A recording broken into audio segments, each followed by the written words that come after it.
Hey Dunchbags, what's going on? It's Landon Remixes here, and welcome to my review of one of my favorite albums of the year so far. This one is Deconstructing Nature by Sakuraburst, and I'm not sure if I'm pronouncing that right, but this guy's a UK-based producer. I'm not sure if he DJs or does any live stuff for that matter, but I found out about this album a couple weeks ago from a internet friend, and as soon as I found out about this record, I wanted to hear it, because when it comes to underground electronic music, I want to hear it, and I want to review it, and definitely not disappointed with this record. I'm gonna start off with the concepts of this record. I think the biggest overshadow of the record is contrasting musical beauty with mechanical sounds, and I think that's the best way I can describe it. It's got a lot of piano and beautiful melodies and ambient sounds contrasting with hard, bassy kicks and lots of grungy kind of sounding awesome electronic beats, and I think that's one of the things that makes this record really enjoyable.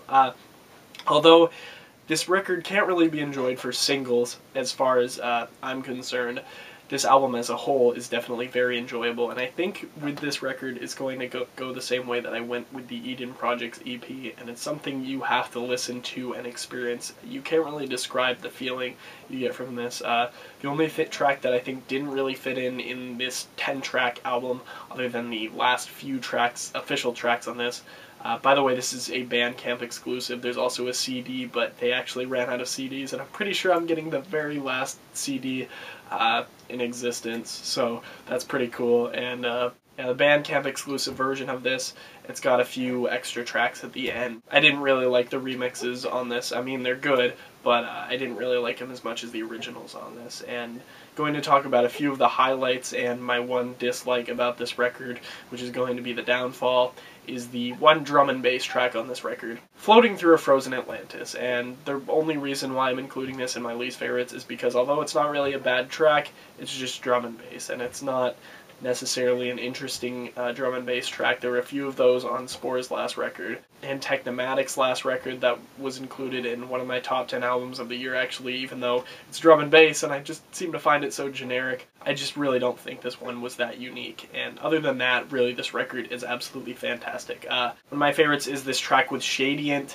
It's called Broadcast, and holy crap, this is definitely one of the highlights of the record. You get a lot more of an experimental EDM sound, and I think Murtaugh, I'll have to, I'm not sure if I'm pronouncing that right, but there's a guy and he remixed Fumes by the Eden Project, and he had more of a sound like this, and definitely more of that beauty element contrasting with mechanical EDM sounds, and that's what I think is the style that I'm really I'm really starting to like, and this track definitely accentuates that amazingly. There's the Skyshifter VIP, and although I didn't even really care for the original of this one that much, this one kind of even brings a little more of a hardstyle sound, or kind of a hardcore EDM sound, and even though I absolutely hate that sound, typically it pulls it off on this one, and it's just so diverse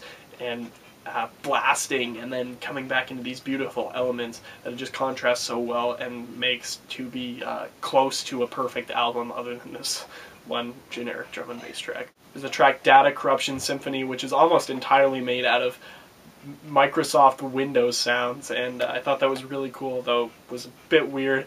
I still liked it anyway. Most of the other tracks, there's Sunrise, Deconstructing Nature, Dreamfield, Serotonin, and Cherry Blossoms Explode Across the Dying Horizon. All these tracks are very, not really stick-out tracks to me, but definitely have their own place in the album. And although they're not my favorites, I don't really even have to have favorites for it to be one of my favorite albums. Porter Robinson's Worlds, I actually only had two favorites on that, and that was Sea of Voices and Fellow Feeling. And although I really only had two favorites, that record is a 10 out of 10 for me. And this record definitely followed that same path, other than the one track that really wasn't too unique.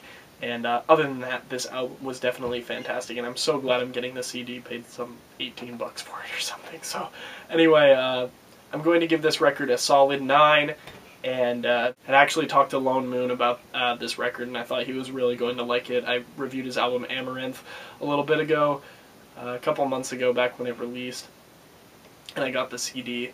but he didn't really like this record, said it was a lot of noise, and just I don't think he really saw the true contrast between noise and beauty on this one, which I think that's actually something like Bass Nectar's last album was supposed to be. Even though that was a concept that was supposed to be like that, I don't think it pulled it off nearly as well as this record did. So anyway, like I said, 9.9, make sure to check out this Bandcamp exclusive, also on CD. I'll have to show that off as soon as I get it. Sakuraburst, Deconstructing Nature, out now, make sure to get it. Just released last month, so not too late on the train, but I'm a bit late. Anyway, hope you guys enjoyed this review. Make sure to check it out and give it a download because this record is fantastic.